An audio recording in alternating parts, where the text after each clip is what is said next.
Good morning, sir. Good morning, classmate. I am Kim Tibrana, and this is my summarized explanation of the Article 18, 19, 20 of the Criminal Law, Book 1. Article 18, accomplice are those persons who, not being included in Article 17, cooperate in the execution of the offense by previous or simultaneous acts. Requisites: an accomplice has knowledge of the criminal design of the principal, and all he does is concur with his purpose. There must be a relation between the acts done by the principal and those attributed to the person charged as accomplice. In homicide or murder, the accomplice must not have inflicted the mortal wound. 1. There be a community of design. Principal originates the design. Accomplice only concurs. 2. He cooperates in the execution by previous or spontaneous acts intending to give material and moral aid. Cooperation must be knowingly done. It must also be necessary or not indispensable. 3. There be a relation between the acts of the principal and the alleged accomplice. Examples. Example 1. One was choking Pedro. Then Thomas ran up and hit Pedro with a bamboo stick. One continued to choke Pedro until he was dead. Thomas is only an accomplice because the fatal blow came from one. Sample 2. Lending a dagger to a killer knowing the latter's purpose. Article 19. Accessories. Accessories are those who, having knowledge of the commission of the crime and without having participated therein, either as principals or accomplice, take part subsequent to its commission in any of the following manners: by profiting themselves or assisting the offender to profit by the effects of the crime. 2. By concealing or destroying the body of the crime or the effects or instruments thereof in order to prevent its discovery by harboring, concealing, or assisting in the escape of the principals of the crime, provided the accessory acts with abuse of his public functions or whenever the author of the crime is guilty of treason, parricide, murder, or an attempt to take the life of the chief executive or is known to be habitually guilty of some other crime. Example of 1. Person received and used property from another knowing it was stolen. Sample part 2. Placing a weapon in the hand of the dead who was unlawfully killed to plant evidence or burying the deceased who was killed by the principals. Example of part 3. Public officers who harbor, conceal, or assist in the escape of the principal of any crime not light felony with abuse of his public functions. B. Private persons who harbor, conceal, or insist in the escape of the author of the crime, guilty of treason, parricide, murder, or attempt against the life of the president or who is known to be habitually guilty of some crime.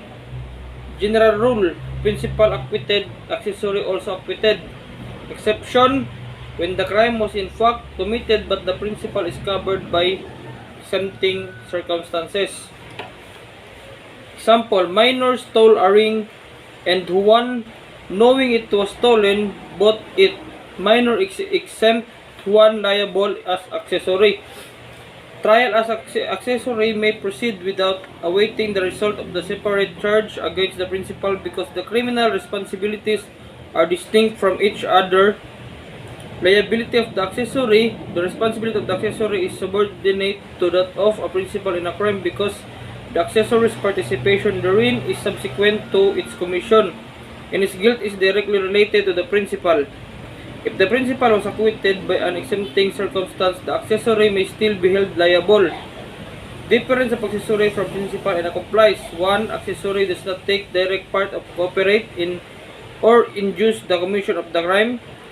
2. Accessory does not cooperate in the commission of the offense by acts either prior thereto or simultaneous therewith. 3. Participation of the accessory in all cases always takes place after the commission of the crime. 4. Takes part in the crime through his knowledge of the commission of the offense. Article 20. Accessories who are exempted from criminal liability.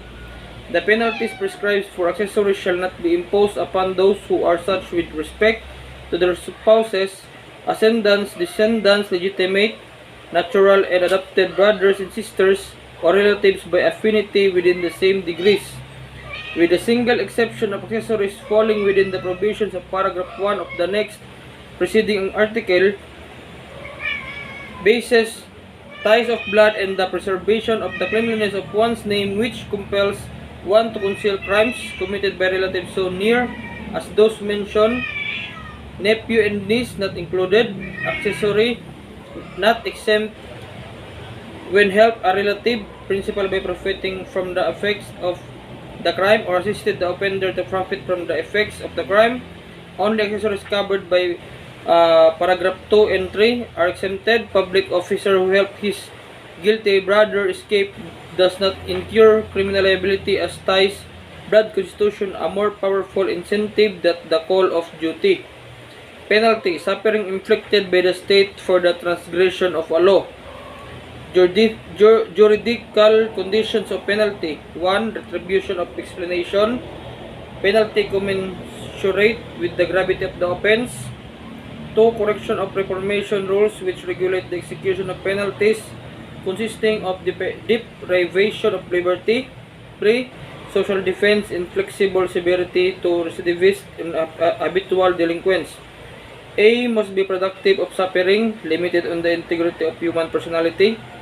B. Must be proportionate to the crime, sanction according to the gravity of the crime committed.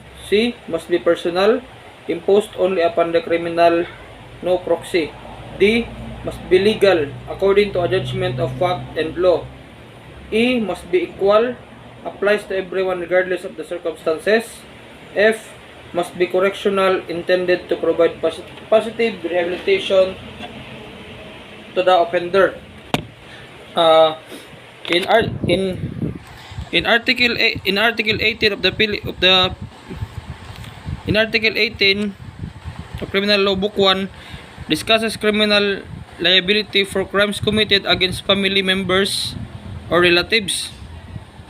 It states that if a crime committed by a person against his or her spouse, ascendants, descendants, legitimate, natural or adopted brothers or sisters, or relatives by affinity within the same degree, the penalty shall be higher than that provided for the same offense when committed against a stranger.